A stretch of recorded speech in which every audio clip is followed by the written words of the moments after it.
기도합니다. 고맙습니다, 주님. 사순절 예배 11번째 시간 생명의 떡이신 예수 그리스도에 대해서 우리가 알아가기를 원합니다. 이 시간 주의 성령께서 우리를 모든 진리 가운데로 인도하여 주옵소서. 오직 주의 성령의 인도하심을 구합니다. 사람의 말이 아닌 하나님의 말씀이 들려지고 선포되어지는 이 시간 되게 하여 주옵소서. 우리가 그 진리로 기뻐하고 그 진리로 살아가는 우리가 되어지기를 원합니다. 성령님, 오늘 하나님의 말씀 앞에 모인 이들을 주 예수님을 축복하오니 주여 말씀의 실제를 경험하게 하여 주옵소서. 당신의 일하실 시간입니다. 주님 마음껏 역사하여 주옵소서. 감사합니다. 예수님의 거룩하신 이름으로 기도합니다. 아멘. 예.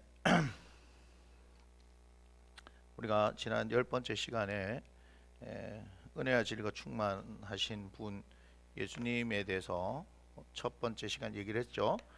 그래서 에고 에이미 예수님께서 내가 누구다라고 말씀하시는 그 7가지 주제에 대해서 우리가 한번 나눠보기로 했는데요. 그 첫 번째 시간이 생명의 떡이신 예수님이죠.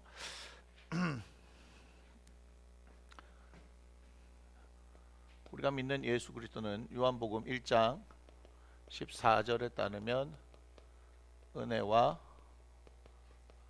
진리가 충만하신 분이면서 또한 17절을 보니까 이 은혜와 진리는 누구로부터 온 것이다? 예수 그리스도로 말미암아서 온 것이다 라고 말하고 있습니다. 은혜와 진리는 예수 그리스도로부터 오는 것이다. 우리가 이제 요한복음 6장을 1절부터 해서 지난 시간에 계속해서 보았습니다.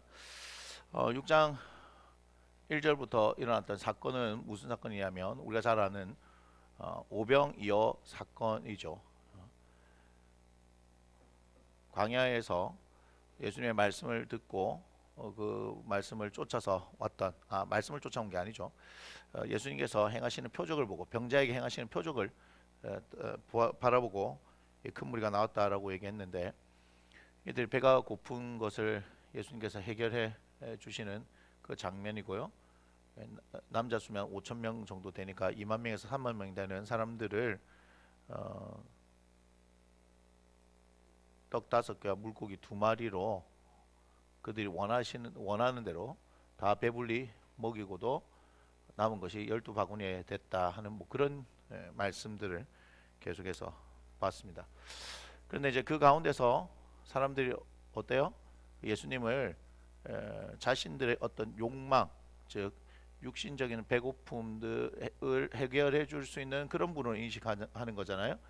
예수님이 그리스도가 아니고 어떤 선지자 정도의 개념으로 생각하면서 그들의 만족을 채워주시는 분, 그런 정도로 인식했다. 굉장히 이게 중요한 부분입니다. 굉장히 중요한 부분이에요. 예수님에 대한 인식이 우리가 어떻게 가지고 있느냐에 따라서 우리의 신앙생활은 완전히 달라지는 것입니다. 그래서 지금 예수님에 대해서 얘기를 하는 거거든요. 성경을 통해서 말씀하시는 예수님에 대해서 얘기를 하는 건데 내가 예수님을 어떻게 믿고 있느냐에 따라서 우리는 완전히 다른 신앙생활과 인생을 살아갈 수 있습니다.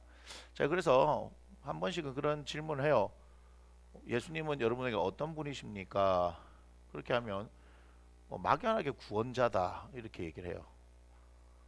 구원자. 뭐 이게 그냥 들어서 얘기하는 것 같아요. 구원자라는 것의 개념을 알려고 하면 내가 내 자신이 죄 가운데 있었다 하는 이 뼈저린 사실을 알 때만이 예수님을 구원자라고 얘기할 수 있는데 글쎄 그것을 대답하는 사람을 볼 때는 거기에 구원에 대한 감격이 없는 것 같은 것을 저는 많이 보게 되어집니다. 또한 문제의 해결자다 이렇게 얘기해요. 그럼 무슨 말을 하는 겁니까? 예수님은 문제가 있을 때마다 해결해 주시는 분 이렇게 밖에 보이지 않죠. 문제 해결은 누가 잘합니까? 아주 오래전에 맥가이버라고 있습니다. 맥가이버라고. 항상 그분은 할아버지께서 이렇게 가르쳐 주셨다고 얘기하시면서 항상 문제를 해결을 잘 하시던 그런 분이 있습니다. 너무 오래전에 얘기를 하는 건가요? 그래서 문제 해결자로 인식하시는 하는 분들이 너무 많아요. 어, 그리고 예수님이 뭐 나의 친구다, 또 나와 동행하시는 분이다, 나의 위로자가 되신다 등등등 뭐 여러 가지 모습이 되죠. 이렇게 보면 우리 예수님 참 팔색조와 같은 그런 매력을 가지신 분 아니겠습니까? 그런데 아무튼 그분을 내가 뭐라고 고백하느냐가 이게 굉장히 중요한 겁니다. 그래서 뭐라고 얘기해요? 마태복음 16장 보면 사람들이 나를 누구라 하느냐 이렇게 얘기하죠. 그랬더니 뭐 예레미야나 뭐 엘리야나 뭐 그 선지자 중에 어떤 사람인 것 같습니다라고 얘기합니다. 그때 말하죠. 그러면 너희는 나를 누구라 하느냐 이렇게 얘기합니다. 항상 우리 베드로 형님은 홈런을 잘 칩니다. 그랜드 슬램. 주는 그리스도시요 살아계신 하나님의 아들입니다. 우리 예수님 뭐라고 말씀하십니까? 바요나 시몬아 네가 복이 있다 뭐 이러면서 말씀하시잖아요. 그래요. 베드로가 베드로 형님이 그랜드 슬램 달성했는데 주는 그리스도시요 살아계신 하나님의 아들입니다. 이게 완전 딩동댕 정답 100점짜리 흠잡을 데 없이 예수님에 대해서 고백한 겁니다. 고백했지만 그때 당시는 그 고백과 자신의 삶은 일치가 하지 않았어요. 이게 중요한 겁니다.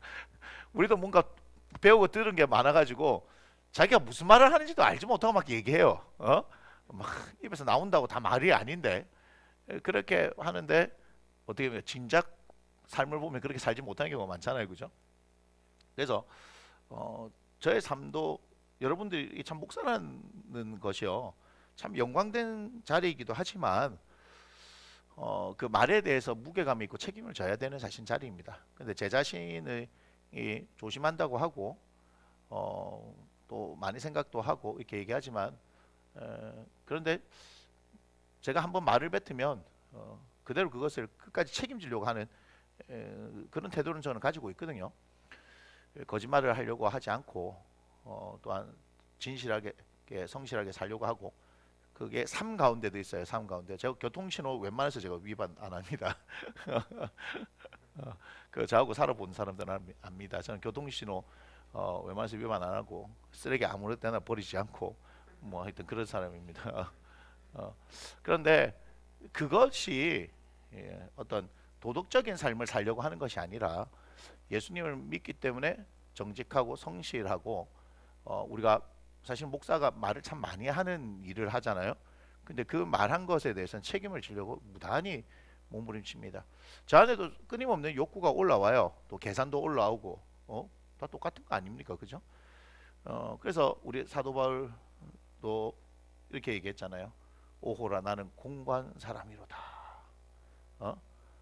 내 마음으로는 생명의 성령의 법을 따르기를 원하고 근데 육신으로는 내 지체에 죄가 있어가지고 내가 원하지 않는 그것을 한다.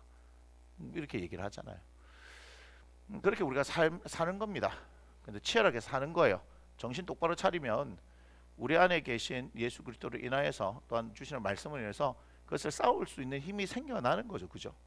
그래서 성경은 계속해서 죄와 싸우라고 그럽니다.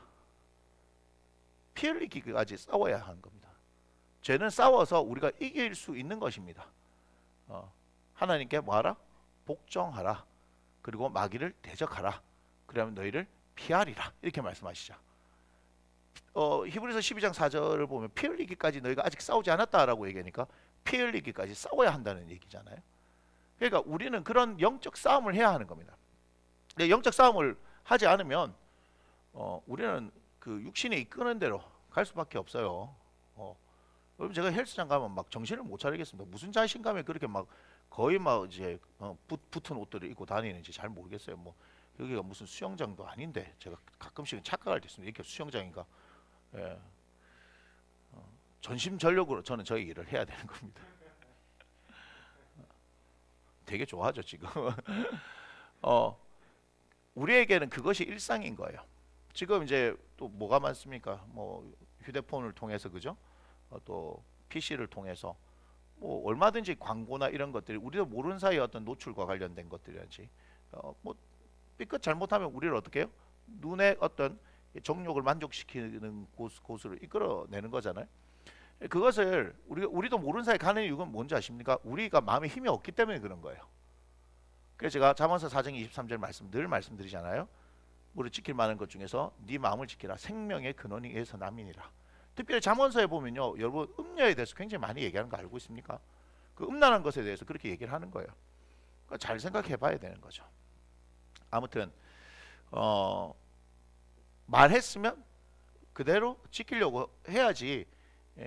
그것이 예수 그리스도를 믿는 사람들의 모습으로서 참 아름답지 않겠습니까? 특별히 이제 말씀을 따라 살아가야 된다고 얘기하는 우리들한테는 그렇지 않습니까? 그런데 이제 우리 베드로 형님은 주는 그리스도시여 살아계신 하나님 아들입니다 하면서 말로문을 쳤어요. 그런데 이제 막 그 다음에 예수님께서 내가 말이야 여기 온 이유가 뭔지 가르쳐 줄게 하면서 뭘 말씀하십니까? 이 베드로의 신앙 고백 이후에 내가 십자가를 지고 죽고 그 다음에 다시 부활하고 뭐 이렇게 얘기하는데 부활은 안 들리는 거라. 왜냐하면 죽는 거 안 들려. 큰일 났다 이거. 본전 내가 지금 내 마누라도 지금 내버려두고 배도 내버려두고 그물도 내버리고 왔는데 큰일 났다. 그러니까 뭐라 그럽니까? 항변하여 이르되 이렇게 얘기하잖아요. 항변하여 이르되. 그러니까 항변이 뭐다? 그냥 거의 예수님 멱살 잡는 거예요. 멱살 잡는 거. 결코 그런 일이 일어나서는 안 됩니다. 뭐 얘기하죠. 그대로 뭐가 드러납니까? 우리의 야망이 드러나는 겁니다. 깨져야 하는 거예요. 야망이 깨져야 하는 거예요. 예수를 믿는데 우리의 야망을 가지고 여러분 그래서 그것도 중요한 겁니다. 제가 어떤 때는 우리가 이런 교회가 되어져야 합니다. 특별히 이제 뭐 사람 수를 얘기할 때 그것이 붕인 것처럼 얘기를 할 수밖에 없는 그런 숫자가 그런 경우도 있지만 그 가운데 제가 줄타기를 잘 해야 되는 거예요. 조금만 삐끗하면 내 야망이 되기 때문에 그렇습니다. 그렇지만 또 주님께서 어떻게 해요? 말을 할 때 말해야 하는 거고요. 여러분 저희 교회는 헌금을 딱 1년에 3번만 얘기합니다. 부활절, 추수감사절, 성탄절 제가 딱 3번만 얘기해요. 근데 그거 하라는 이유가 뭐죠? 당연히 하나님 앞에 감사해서 드려야 되는 것이고 우리는 그것을 드리고 나면 어떻게 합니까? 국외 필요한 곳으로 계속해서 이제 선교지로 계속해서 우리가 흘려보내는 일들을 하기 때문에 그런 거죠. 지금 뭐 저희가 이제 사택을 이전하는 문제와 관련돼서 돈이 좀 필요한 상황입니다. 그런데 제가 그거 가지고 헌금하라 얘기한 적이 없습니다. 지금 그죠? 제가 뭔가 헌금에 대해서 얘기한 적이 없습니다. 전혀 그런 부분에서 얘기하지 않고 저는 기도하러 얘기합니다. 그래서 사실 이번에 4월 4일이 부활주일인데 우리가 이사가는 그 상황이잖아요. 그죠? 4월 말에서 5월 초 지금 제가 이제 날짜를 보니까 한 5월 3일 정도에 이사를 가면 참 좋겠다라고 생각하고 있는데 비용적인 부분들이 뭐 지금 당장 이게 필요할 거 아니에요? 그럼 어떻게 할까요? 이번만큼은 부활절 그 헌금을 해서 이번에 교회 사택을 구입하는데 여러분 사택은 뭐 제가 사는 것이지만 아시잖아요. 저만 사는 게 아니잖아요. 그죠? 저희들 지금 뭐 16명 16명 지금 17명 기본 뭐 그래 살잖아요. 우리 성도들 막 교회보다 어딜 더 좋아합니까? 사택을 더 좋아합니다. 근데 그 상황에서 뭐 지금은 제 명의로 진행을 하지만 이것은 결국은 제 게 아니에요. 이것은 제가 이 목회를 나무심는교회 담임하고 있을 동안만 사용하는 것이고 제가 은퇴하고 나면 사택은 제 것이 아닙니다. 저는 뭐 제가 그 다음 은퇴하고 난 데는 제가 살 곳으로 가야 되겠죠.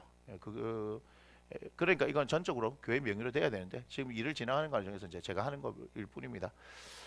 저는 이제 교회로부터 제가 성경에서 지금 말하고 있는 것처럼 재단에서 일하는 사람은 재단에서 나는 걸로 먹는 것처럼 복음을 전하는 사람은 그 복음 전하는 걸로 먹고 사는 겁니다. 제가 나무심는교회 담임이기 때문에 여러분의 헌금한 것을 제가 먹고 사는 것 그거는 성경이 말하고 있는 바이기 때문에 제가 하지만 은퇴 이후에는 제가 나무심는교회 더 이상 담임 목사가 아니기 때문에 제가 나가면서 무슨 그 뭐라 그럽니까 퇴직금 뭐 그런 것들을 받아서 나가고 싶은 생각이 있는 건 아닙니다.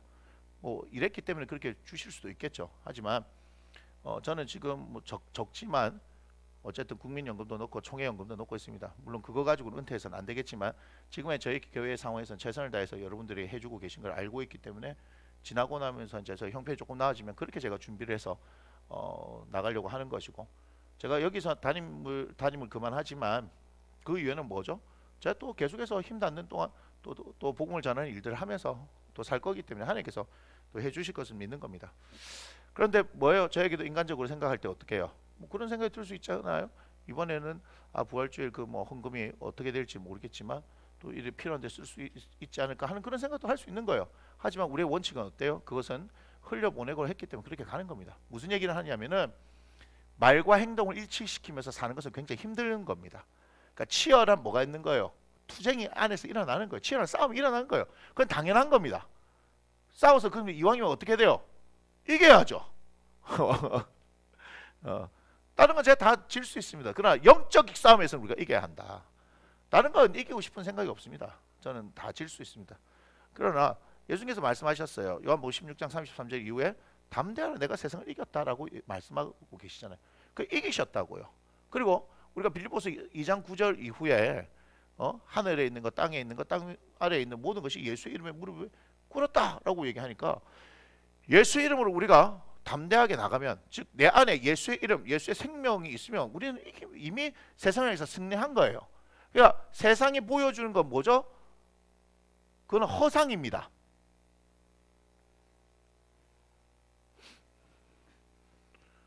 실상과 허상이 있습니다. 이 허상은 우리가 눈에 보이는 세계입니다. 실상은 영적 세계예요. 그래서 히브리서 11장에 보면 믿음은 바라는 것들이 실상이요 보지 않는 것들의 증거다. 그래서 실상의 휘포스타시스 이렇게 얘기하죠. 휘포스타시스 뭐요? 세우는 거죠. 세우는 거. 지금 여기 강대상 이게 휘포스타시스. 그 위에 휘포스타시스가 크면 클수록 더 많은 것들을 올려놓을 수 있는 거예요. 맞습니까? 그래서 우리 영적인 그림들을 잘 그려야 합니다. 그래서 이것이 뭐냐? 설계도라고 제가 얘기하죠. 설계도. 모세도 하늘의 식양대로 이렇게 얘기하죠.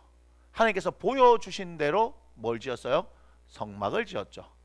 사실은 이 성막 자체는 죄송한 표현이지만 허상이죠. 왜요? 실상이 어디 있어요? 저 하늘에 있는 거지 않습니까? 그 하늘에 있는 것을 이 땅에 보여준 거예요. 즉 하늘에 있는 것이 이 땅에 나타난 거다 이 말이에요. 그래서 우리는 그 성막을 통해서 뭘 보는 거예요? 진짜 실상을 보는 거잖아요. 그죠? 그러니까 사람들하고는 다릅니다. 사람들은 눈에 보이는 것, 잡혀지는 것, 물질적인 것을 실제라고 얘기하지만 우리 믿음의 사람들은 어때요? 영적인 것이 실제다. 그렇기 때문에 오늘 제가 이 얘기를 지금 계속 하는 거, 말씀과 상관없이 이 얘기를 지금 계속 하는 거 보니까 누가 들어야 될 분이 있어서 지금 얘기를 하는 것 같아요. 근데 놀랍게도 제가 어떤 때 이런 얘기를 하면은요, 끝나고 나서 그런 피드백이 옵니다. 저에게 하시는 말씀이었어요 하는 그런 피드백이 옵니다. 그렇기 때문에 제가 지금 준비했던 것 말고 지금 초반에 지금 이 얘기를 계속하고 어쩌면 오늘 생명의 떡에 대해서 얘기를 하지 않고 이 얘기를 계속하다가 가는 것은 또 하나님께서 들어야 될 분이 있기 때문에 성령께서 지금 말씀하게 하신다는 걸 제가 확신을 하거든요. 오늘도 제가 어떤 분들과 제가 실명을 밝히진 않겠지만 어떤 분들과 함께 식사를 하는 데 있어서 목사님께서 이제 저죠. 목사님께서 기도해 주셨을 때 뭐 다니엘에 대해서 제가 계속 얘기를 했다는 거예요. 저는 제가 누구한테 기도해 주고 나면 그건 잊어버려요. 제가 머리가 좀 괜찮습니다. 잘 기억합니다. 잘 기억하는데 이상하게 기도한 것은 하고 나면 좀 지나면 누구한테 무슨 기도를 해줬는지 몰라요. 사실은 뭐 주일만 해도 뭐 여러 사람들한테 기도를 해드리기 때문에. 근데 제가 제 생각을 얘기하는 게 아니란 것이 그건 겁니다. 기도했는데 그분들이 그냥 계속해서 들었을 때 잘 몰랐대요. 그런데 이분들은 사실은 제가 기도해 줬던 것을 가지고 미리 하나님께서 말씀하신 거에 대한 것을 경험했던 분이기 때문에 요것도 봤더니 뭐 어떤 일이 발생했대요. 오늘 말씀하시는 게 목사님께서 미리 기도해 주셔서 알아서 충격이 좀 덜했습니다. 이렇게 얘기하는 거예요. 오해하지 마십시오. 전 점치는 사람, 미래를 보는 사람, 뭐 어떤 막 이렇게 있는 사람이 아닙니다. 뭐죠? 저는 나무 심는 교회 목사로서 하나님께서 맡겨주신 성도들을 잘 지키고 살리는 일을 해야 하기 때문에 필요할 때 여러분이 직접 기도하고 말씀을 통해서 뭐 할 수 있어요? 하나님께서 말씀하신 걸 들을 수 있는 겁니다. 말씀하신 하나님 들을 수 있는 겁니다. 그런데 어때요? 어떤 데 필요하면 주의 종을 통해서 기도해서 알게 하실 때가 있어요. 근데 그건 뭐 제가 하는 게 아니니까 그렇죠. 이해가 됩니까? 그래요. 설계도를 잘 그려야 돼요. 설계도를 잘 그려야 돼요. 이 설계도를 또 그렸던 사람이 누구예요? 다윗이잖아요. 다윗. 역대상에 보면 그의 아들 솔로몬에게 성전 설계도를 줬다라고 얘기합니다. 성전 설계도. 제가 지금 말씀을 일부러 다 찾지는 않겠습니다. 성전 설계도를 줬어요. 근데 어떻게 해서 알게 됩니까? 기도에서 영감으로 받은 것이다. 그렇게 얘기합니다. 굉장하지 않습니까? 여러분 소름 끼쳐야 되는데. 뭐에서 받은 거라고요? 영감으로 받았다니까요. 그래서 우리 에디슨 압니까? 에디슨? 천재는 99%의 노력과 1% 영감으로 이루어진다. 이렇게 되면 노력이 중요한 겁니까? 영감이 중요한 겁니까? 영감. 맞아요. 1%의 그 영감이 차를 만들어낸 거예요. 무슨 말이야? 에디슨이 전구 뭐 하나 그죠? 하기 위해서 뭐 몇만 번 했다 그래요? 그죠? 수도 없이 많은 실패를 거듭했잖아요. 어느 순간 아하 하는 뭔가 떠오르면요 성공하게 되는 겁니다. 지금도 전 세계는요 그 영감 있는 사람들이 이 세상을 먹여 살리는 겁니다. 그러니까 제가 여러분들을 보면서 우리 예수 믿는 사람들이 이 세상에 꼭 필요한 사람이라는 게 거기서 나오는 거예요. 아, 참 모르시겠습니까? 기도죠, 기도. 기도를 통해서 뭐가 오는 거예요? 영감이 오잖아요, 영감. 영감 왜 불러? 뭐 뒤뜰에 메어놓는 그거 아니고 영감 그 영감 말고 그죠? 인스피레이션이 오는 거잖아요. 뭐 할 때? 기도할 때 인스피레이션이 오는 거예요. 제가 정확하게 알지는 못하겠지만 돌아가신 삼성 회장에도 고 이건희 회장이 그랬잖아요. 천재 경영론 이렇게 해가지고 한 명의 천재가 만 명을 먹여 살린다 뭐 이런 얘기를 했던 것 같아요. 그런데 우리는 사실 천재가 아니에요. 제가 볼 때는 뭐 그냥 뭐 우리 개찐 도찐 그죠? 얼마나 행복해. 천재가 있어서 우리 위화감이 들 건데 그죠? 그런데 그 천재성은 결국 영감이잖아요. 그죠? 남들이 가지 못한 건데 여러분 잘 들으셔야 합니다. 그런 사람들이 세상을 먹여 살리는데 우리가 왜 세상이 필요한 사람들입니까? 기도에서 하나님부터 영감을 받기 때문에 이 세상에 꼭 필요한 것들을 만들어낼 수 있는 사람이라니까요. 이거 지금 제가 생각했던 것도 아니고요. 지금 막 이 얘기를 하는데 지금 하나님께서 저한테 지금 알게 하신 거잖아요. 놀래야 되는데 저 화면 저기 저 안에서도 저한테 확 하는 놀래야 되는데 목사님 대단하십니다가 아니고요. 우리 하나님 대단하신 겁니다. 무슨 얘기인지 아시겠습니까? 저희 목회도 기도로 하나님 주시는 영감으로 하나님의 성령께서 실제적으로 이끌어 가시는 대로 가는 거란 말이에요. 무슨 말인지 알겠습니까? 예수를 모르는 사람들은 어떤 영감이라고 얘기하지만 사실은 우리는 실제로 내 안에 계신 성령께서 그분이 진리의 영이기 때문에 우리 모든 진리 가운데 인도하시잖아요. 예수 그리스도 안에 지혜와 지식의 모든 보화가 있다는 거잖아요. 아직도 모르시겠습니까? 우리는 예수 믿는 그 순간부터 그러니까 위대한 삶을 사는 거란 말이에요. 구약에 보면 신명기 8장에는 너희들에게 재물을 얻을 능력을 주셨다 이렇게 얘기하거든요. 재물 얻을 능력을 주셨다니까요. 부자가 되고 싶니? 이게 타짜 이거 해가지고 일확천금 노리는 게 아니고 우리는 예수 그리스도를 믿음으로 말미암아서 우리 안에 계신 성령이 계시고 그 성령이 운행하심에 따라서 즉 그분의 행하시는 것들을 알기 위해서 우리가 기도하면서 그분의 이끄심대로 따라 살아가면 우리는 별 볼로에 없는 인생이었는지 모르겠지만 하나님께서 우리를 어떻게 한다? 이 세상에 꼭 필요한 사람뿐만 아니라 탁월한 사람으로 만들어 주신다. 다니엘서 1장에 보니까 1장 8절에는 다니엘의 뜻을 정하여 이렇게 얘기하잖아요. 근데 1장 17절에 가니까 다니엘과 세 친구들에게 하나님께서 학문을 주시고 모든 서적을 깨닫게 하시며 이렇게 얘기하잖아요. 다니엘에게는 꿈을 뭐 해석하는 그런 은사를 주신 거 아니에요? 즉 하나님께서 쓰시는 사람 그게 영감 아니에요. 요셉도 그랬고 다니엘도 그랬고 뭐라고 합니까? 그들이 사실은 뭐 종으로 팔려가고 그죠? 포로로 끌려가가지고 타국에서 총리가 되어졌잖아요. 왕 다음이 되는 사람, 왕이 굉장히 아끼는 사람, 그렇게 되어졌을 때 그들이 공통적으로 했던 말이 뭔지 아십니까? 하나님의 영이 있다라고 얘기해요. 하나님의 영이 있다고. 그들에게 공통으로 얘기하는 게 그들에게 하나님의 영이 있다 그래요. 이해가 되세요? 그게 뭐예요? 성령이 계시는 거예요. 성령이. 우리는 예수 믿는 순간 우리 안에 성령이 계시고, 우리는 기도하면서 하나님에게 영감이라고 얘기했지만 그 성령의 인도하심을 따라 살아갈 수 있는 사람들이라고요. 그러니 이 시대가 어떻게 됐든지 상관없다고 무슨 말인지 아시겠습니까? 하나님과의 그 관계를 왜 제가 중요시하는지 아시겠습니까? 하나님의 말씀을 읽고 또한 기도하며 살아갈 때 이 진리가 우리에게 작용하기 시작한다는 걸 여러분 아셔야 한다는 겁니다. 예수 믿는 것은 위대한 것입니다. 예수 믿는 사람들이 이 세상을 주도할 수밖에 없는 거예요. 그런데 우리는 어때요? 전부 다 예수 그리스도에 집중하는 것이 아니라 단순히 내 만족을 위해서 그분을 이용하는 것이 아니냐는 거죠. 우리는 예수 믿는 것을요 이용합니다. 기도도 수단으로 이용합니다. 우리 모든 신앙생활들 다 수단으로 이용합니다.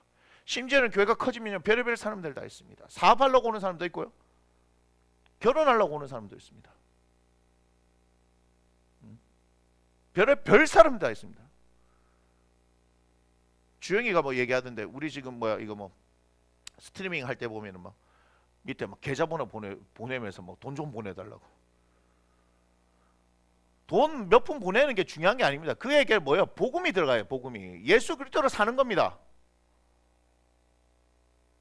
말씀이 뭐라 그랬습니까? 너희는 먼저 그의 나라와 그의 의를 구하라. 그리하면 이 모든 것을 너희에게 더하시리라. 말씀대로 되는 거 아니에요? 우리는 어떻게 살아요? 먼저 그의 나라 그의 의를 구하지 않습니다. 내가 항상 먼저입니다. Me first. 그죠? 항상 내 중심 아닙니까? 예수님을 믿는다고 하고 예수님을 주님이라고 하는데 내 중심은 예수 그리스도가 없는 거예요.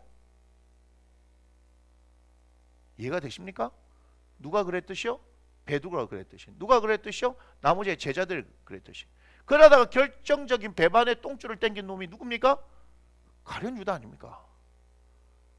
가룟 유다 아닙니까? 근데 그거 아세요? 우리가 전부 가룟 유다 될 수 있다니까요. 여러분, 우리 모두가 다 가룟 유다가 될 수 있습니다.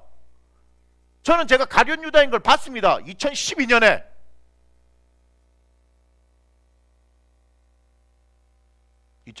제가 가룟 유다인 걸 봤습니다.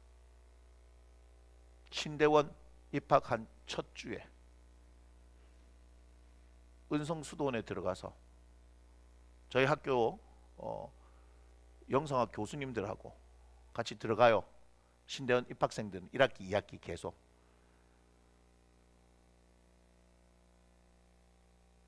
향료값을 깨뜨린 그 사건을 묵상하라고 저에게 주셨어요. 교수님이. 계속해서 2박 3일 동안 침묵하면서 그 말씀을 한 수백 번을 본 것 같아요. 말씀이 튀어나온다는데 앞만 봐도 말씀이 안 튀어나오더라고. 근데 어느 순간인가 장면이 보이는 거예요. 예수님, 마리아, 제자들. 저거 그걸 보고 있더라고요. 근데 예수님께서 저를 쳐다보시는데 제가 가룟 유다인 거예요. 거기에 제가 눈이 마주치는 순간 제 안에 밑바닥에 있던 모든 야망이 다 무너지기 시작한 거예요. 여러분,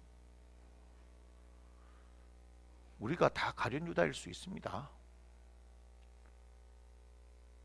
예수님의 십자가 앞에서 내 자신이 드러나는 것은요, 괴롭고 고통스러운 것이지만 다시 새로운 생명을 시작할 수 있는 길입니다.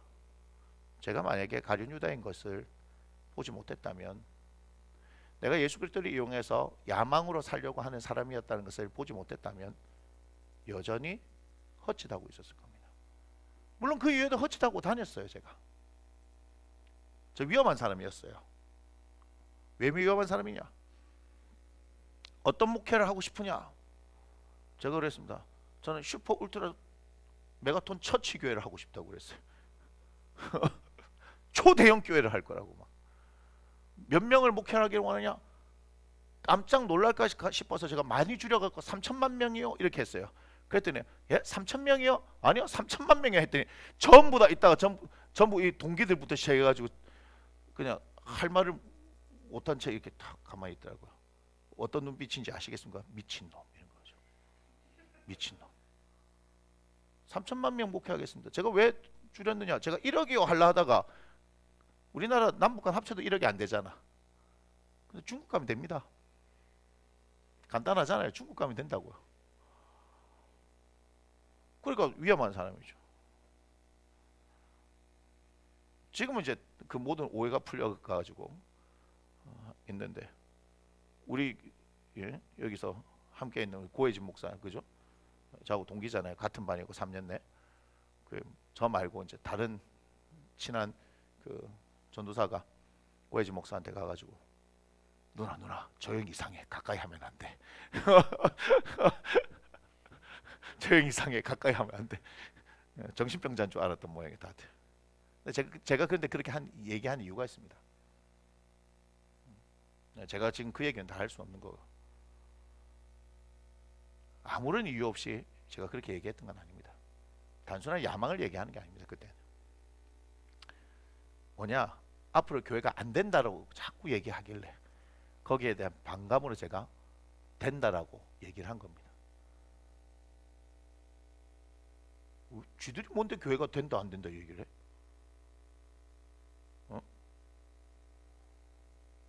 하나님 안 믿는 거 아니에요?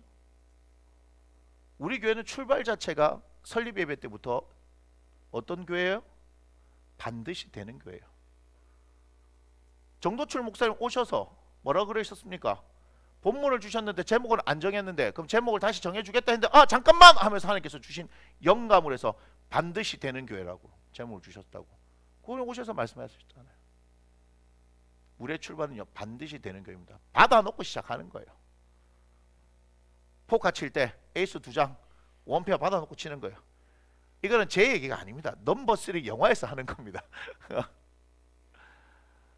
우리는 에이스 원페어 받아놓고 지금 시작한 거예요. 이 교회는. 그래서 그게 되는 거예요. 다만 2년 동안 제가 개척하고 2년 동안 어떤 방향을 가야 될지에 대한 것을 몰랐기 때문에 주님께서 저를 더 주님 가운데로 이끄는 연습을 시키셨던 거지 이제는 저는 헛짓 안 합니다. 오직 예수 그리스도를 따라 말씀을 따라 성령을 따라 저와 여러분들이 하나님의 그 은혜를 경험하고 말씀을 경험하고 능력을 경험하고 이 세상 가운데 믿는 우리 하나님 뭐 지금 코로나 상황 가운데서 교회 손가락질하고 막 하는데 뭐 손가락질 계속 하라 그래. 계속 괜찮습니다. 그들에게 우리는 예수의 복음을 전할 것이기 때문입니다. 뭘 위축되고 있어요? 복음 전하면 다 욕먹게 돼 있습니다. 너희가 나로 인해서 세상에서 미움을 받을 것이다. 예수님 말씀하셨잖아요.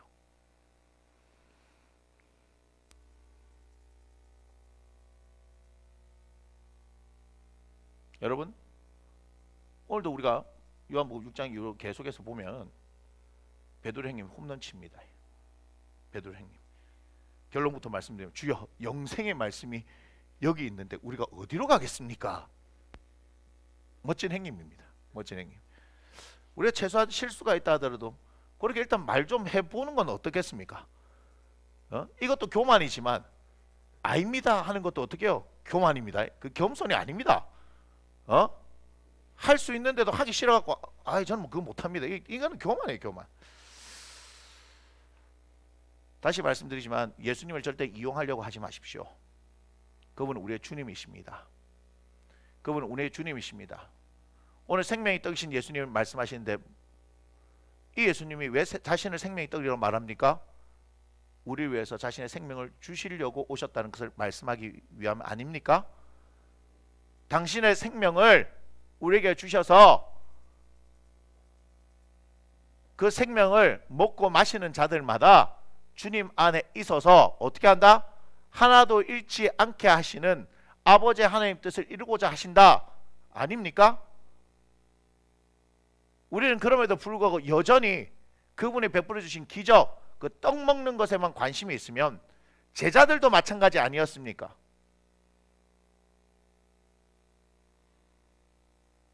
예수님을 믿는다고 하면서 그분이 누구인지 알지 못한 채, 그분이 이 세상에 오신 목적이 무엇인지 모른 채 우리가 지금도 신앙생활을 해버린다면 우리는 여전히 예수의 생명과는 상관없는 사람으로 살아갈 것이다, 이 말입니다.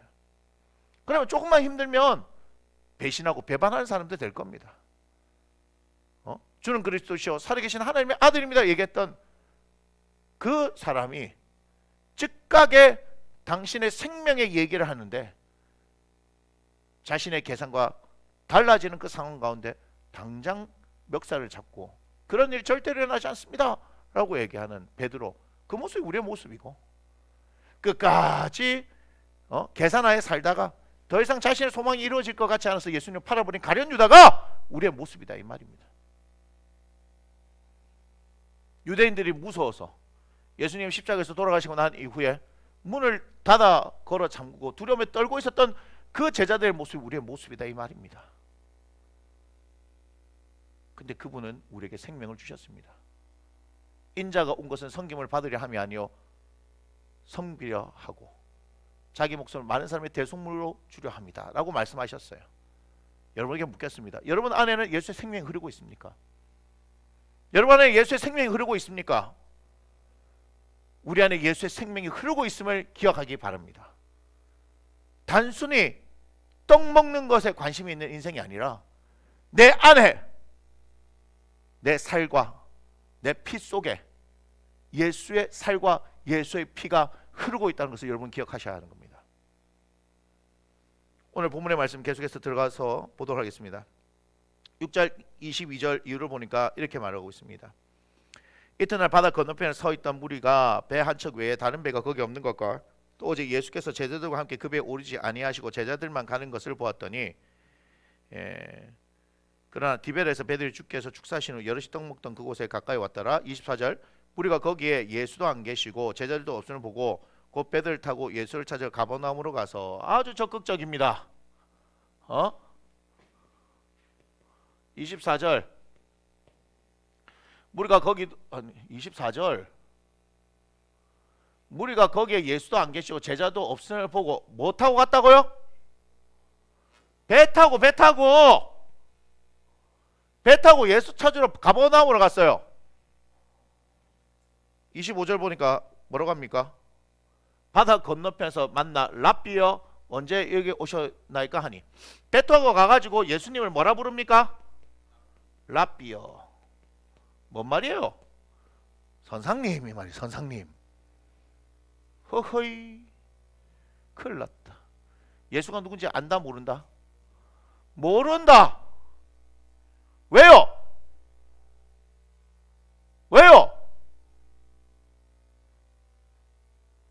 자신들의 목적에만 관심이 있으니까. 본질은 누구예요? 예수님. 이거 놓치면 우리 다 놓치는 겁니다. 예수님만 붙들면 삽니다. 나중에도 얘기했지만 저는 너무 좋아요.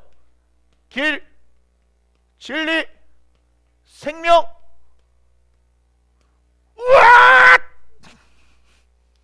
제가 왜 이런지 아십니까? 너무 좋아요. 요한복음 10장 14장 6절에서 내가 곧 길이요 진리요 생명이라 얘기하지 않습니까? 예수님이 길이라니까요. 길이란 건 뭡니까? 길 없는 곳에 길을 내시는 분이에요. 뭐로요? 영적으로. 천지사방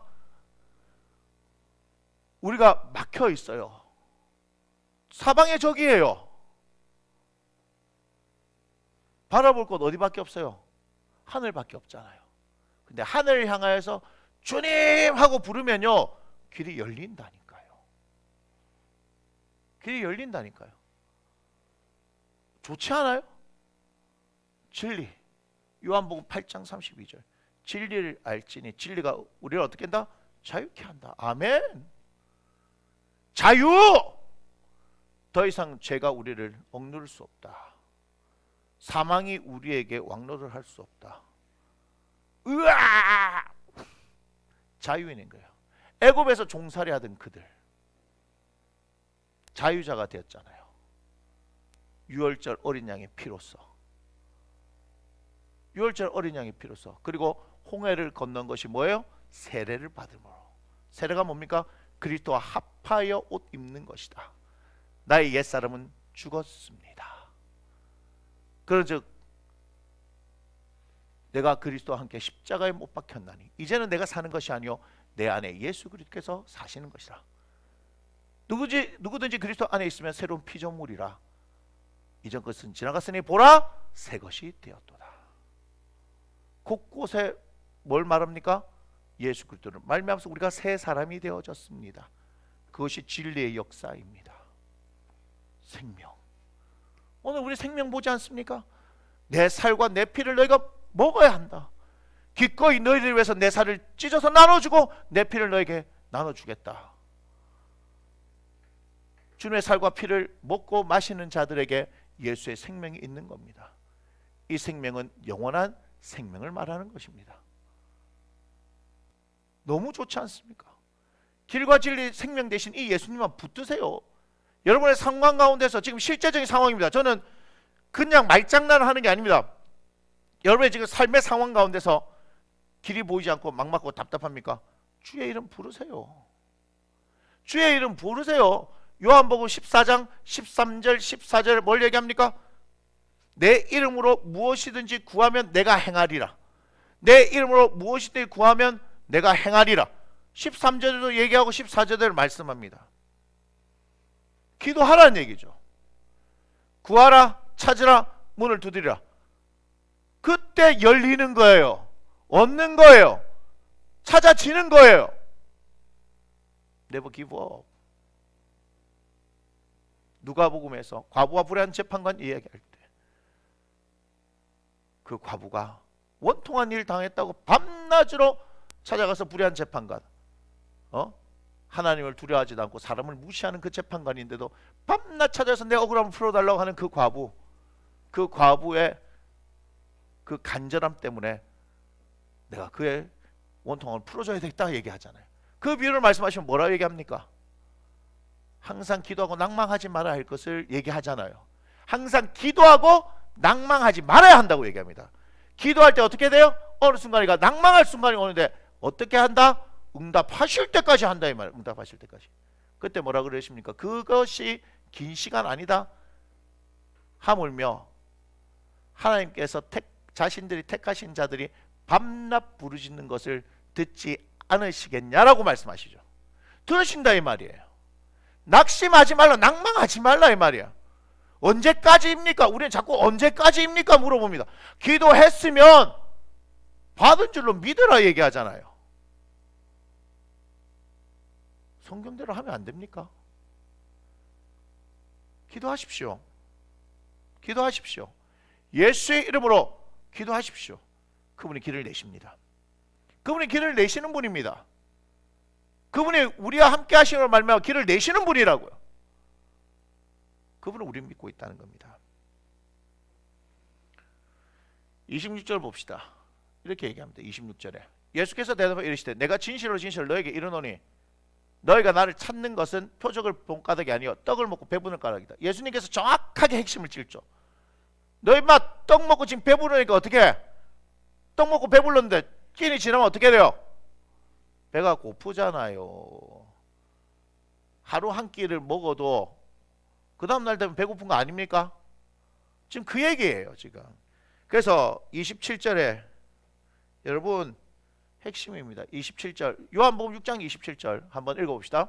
썩을 양식을 위하여 일하지 말고 영생하도록 있는 양식을 위하여 하라. 이 양식은 인자가 너에게 주리니 인자는 아버지 하나님께서 인치신 자니라. 뭐라고 얘기합니까? 27절에 영생하도록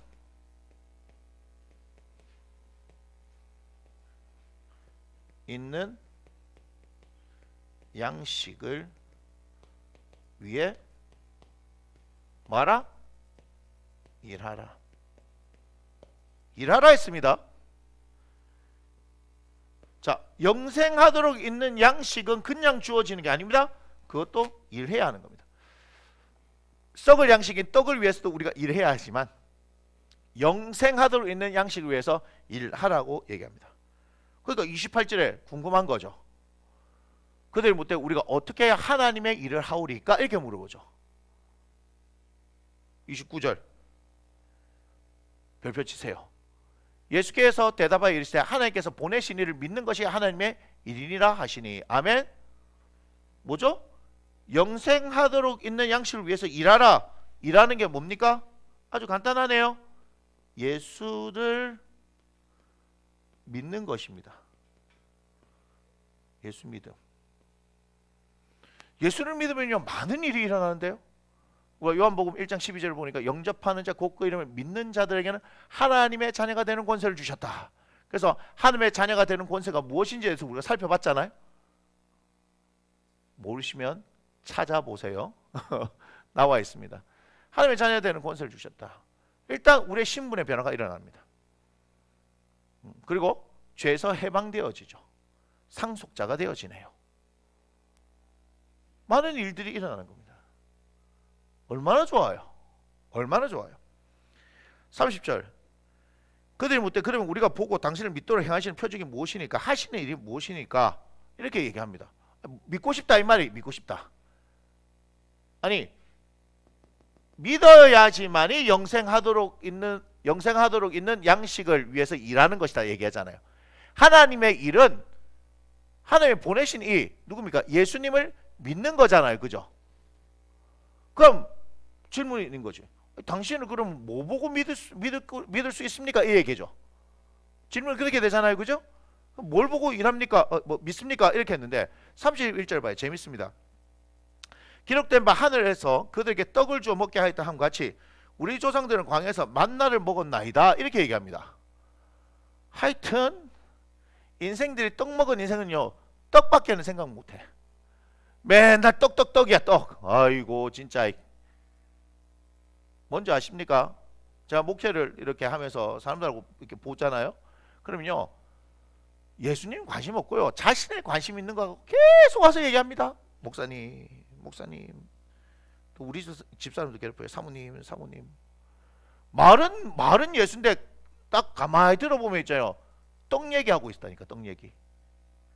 백설기 얘기하고 인절미 얘기하고 시루떡 얘기하고 송편 얘기하고 절편 얘기하고 가래떡 얘기하고 찹쌀떡도 나왔어. 찹쌀떡 나. 맨날 떡도 참 질리지도 않는가 봐. 레파토리 다양해. 뭐로 포장하고? 예수로 포장하고 막 갖가지 떡 얘기하는데 제가 솔직히 얘기할까요? 목사니까 들어주는 거예요. 제가 목사니까 들어주는 거예요. 성질납니다. 이 양반들이 예수를 믿은 지가 얼마나 됐는데 아직도 떡에만 관심이 있어. 예수님에 대한 관심이 없네. 시작은 예수로 시작했다가 떡으로 끝나요. 그럼 우리 엄청 지칩니다. 영적인 얘기는요 끊임없이 해도요 밤을 새도 지치지 않습니다. 기도요 지치지 않습니다. 너무너무 재미있습니다. 기도는. 말씀 보는 거요 너무너무 재미있습니다. 우리에게 행하신 하나님의 일들 얘기하는 거요 너무너무 재미있습니다. 근데 와가지고요 가래떡 가지고요 떡볶이를 해먹었는데 맛있습니다 이 얘기하면요 큰일 납니다. 막 우리가 처음에는 그래요 이러는데 별로 내가 관심이 없어요. 죄송하지만 저는 예수에는 관심이 없거든요. 근데 맨날 떡 얘기만 하고 있는 거예요. 예수님의 심정도 그럴 거예요. 와가지고 실컷 먹여놨더만 뭐만 뽑는 겁니까? 예수님이 떡 만들어주는 사람인 거 그것만 보는 거예요. 제가 물어봤잖아요. 여러분에게 예수님 누구냐고요. 여러분 한번 질문에 대답해 보셔야 합니다.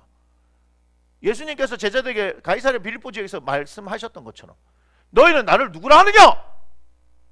여러분들에게 예수는 누구입니까? 그 신앙의 고백이 정확하게 돼야 됩니다.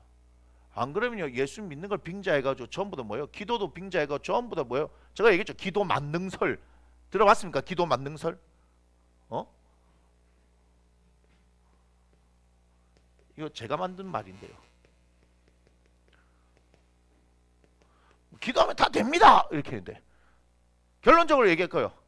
기도한다고 다 되는 거 아닙니다. 야고보서 4장 3절에 너희가 구하여도 얻지 못함은 정욕을 위하여 쓰려고 함이로다.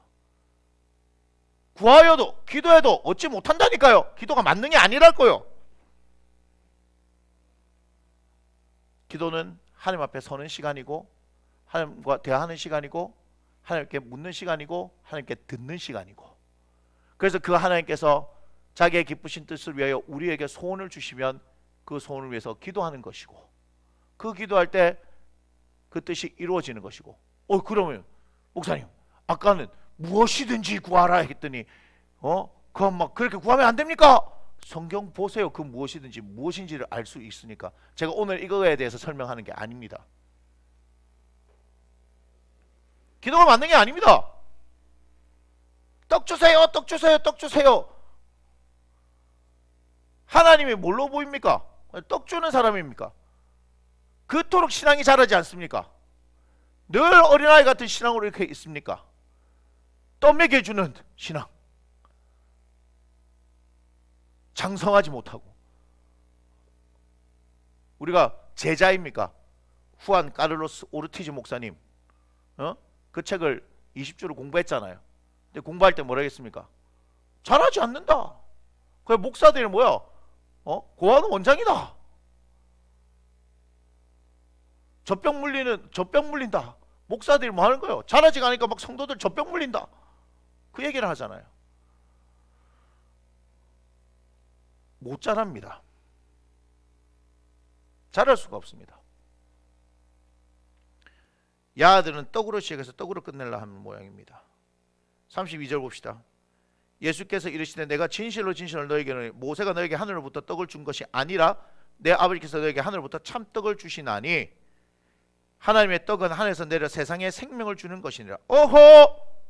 나와 있네요. 무슨 떡? 하나님의 떡의 정체가 나와 있죠. 맞습니까? 하늘의 떡의 정체가 뭐라고 나와 있습니까? 하늘에서 내려 세상에 뭘 주는 거다? 하늘로부터 이 세상에 내려서 뭘 준다? 생명 주는 것이다. 뭔 말이에요? 우리 육신도 배가 고프면 먹어야 되죠? 먹어야 산다 이 말이에요. 그런데 영생하도록 있는 양식은 뭡니까? 하나님께서 보내신 이를 믿는 것인데, 이분을 믿으면 뭐가 생기는 거예요? 이분을 믿는 것은 뭐가 생기는 거예요? 영생. 영원히 사는 것도 맞지만 우리 영적으로도 사는 거 아니겠습니까?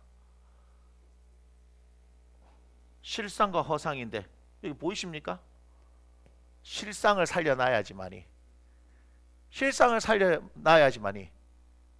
나타나는 거 아니에요?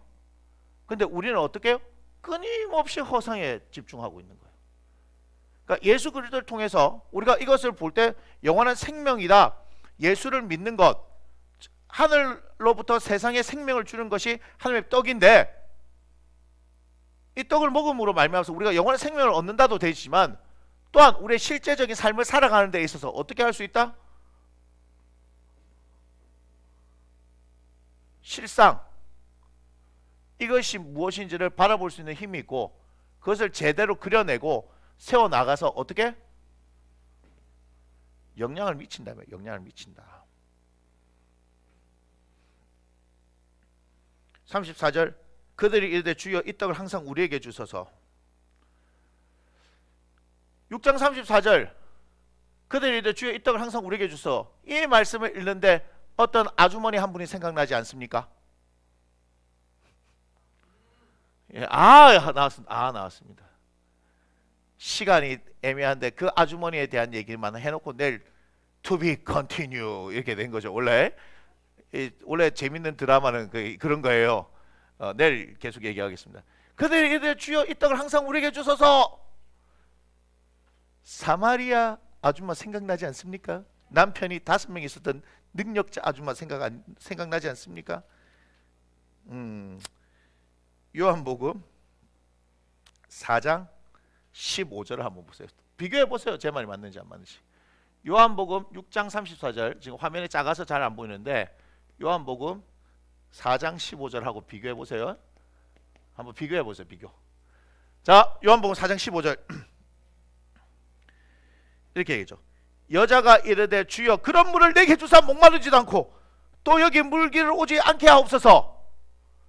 6장 34절 그들이 이르되 주여 이 떡을 항상 우리에게 주소서. 똑같은 얘기 아니에요? 모르시겠어요? 요한복음 4장 뭐예요? 4장 13절 14절, 15절 전에 13절 14절 예수님 말씀하시거든요. 예수께서 대답하여 이르시되 이 물을 마시는 자마다 다시 목마르려니와 내가 주는 물을 마시는 자는 영원히 목마르지 아니하리니 내가 주는 물은 그 속에서 영생하도록 솟아는 샘물이 되리라. 이렇게 얘기하니까 우리 이 사마리아 아줌마가 이렇게 하죠. 여자가 이르되 주여 그런 물을 내게 주사 목마르지 않고 또 여기 물기를 오지 않게 하옵소서. 이렇게 되는 거죠. 떡 먹는 욕만이 보세요. 떡 먹는 욕만이 뭐라 합니까? 그죠? 32절 33절 6장 32절 33절을 보세요. 예수께서 이르되 내가 진실로 진실로 너에게 이르노니 모세가 너에게 하늘로부터 떡을 준 것이 아니라 내 아버지께서 너에게 하늘로부터 참떡을 주시나니 하늘의 떡은 하늘에서 내려 세상에 생명을 주시는 것이니라. 그러니까 뭐라 합니까? 떡 먹는 욕만이가 뭐라 합니까? 주여 이 떡을 항상 우리에게 주소서. 이렇게 얘기하죠.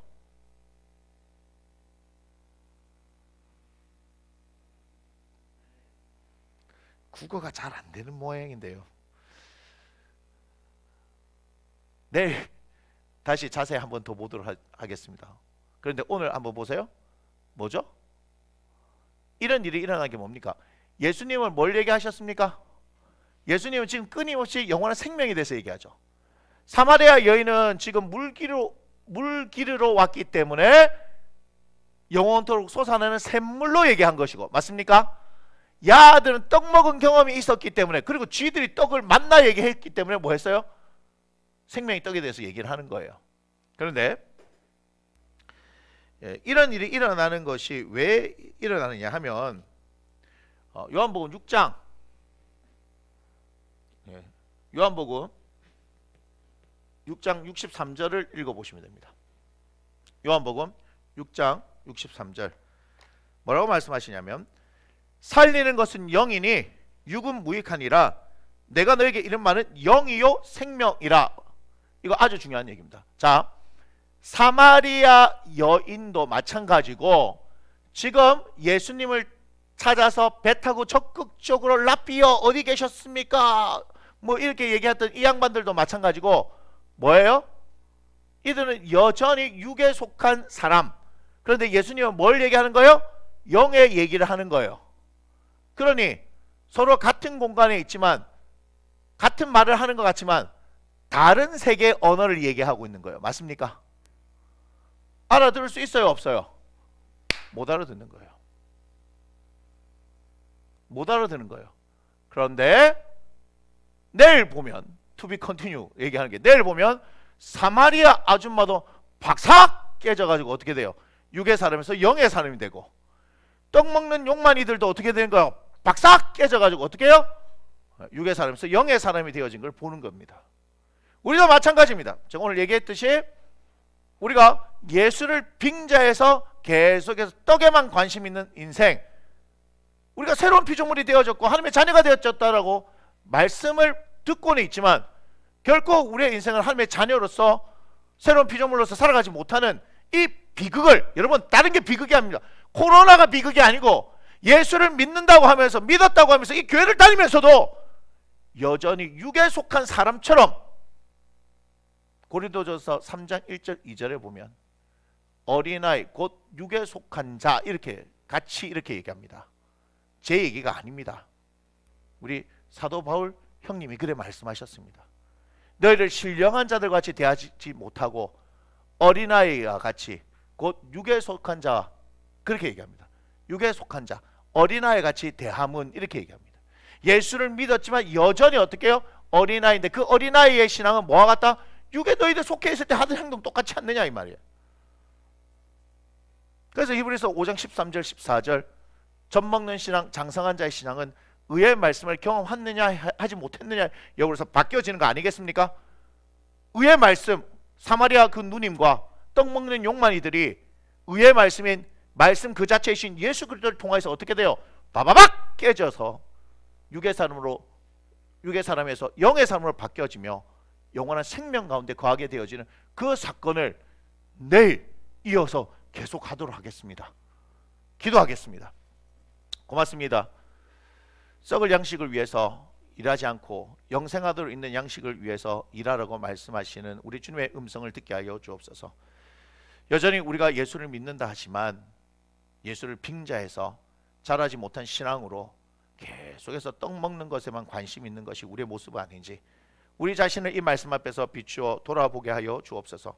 여전히 예수 믿으면서 무엇을 입을까 뭘까 마실까에만 집중하고 있는 인생. 너희는 먼저 그의 나라와 그의 의를 구하라. 그러면 이 모든 것을 너에게 더하리라 말씀하셨는데 그 말씀 그것이 본질인데 그 본질을 붙들지 못하고 여전히 먹고 나서 돌아선 배고픈 그 썩을 양식을 위해서 살아가는 우리의 인생은 아닌지 주님 우리를 돌아보는 이 밤 되게 하여 주시옵소서. 사순절 하나님의 말씀으로 인해서 우리가 더 풍성한 하나님의 은혜를 얻기를 원할 때 우리가 더 깨어지고 더 낮아져야 하지만이 주님의 생명의 역사를 경험할 수 있음을 기억하게 하여 주시고 아버지 하나님 더 하나님의 진리 가운데로 나아가는 우리가 되게 하여 주시옵소서. 사랑하는 이들 주 예수는 축복합니다. 감사합니다. 예수님의 귀하신 이름으로 기도드립니다. 아멘. 함께 고백합니다. 이 모든 영광을 하나님께 올려드립니다. 아멘. 다음 시간에 계속해서 뵙도록 하겠습니다.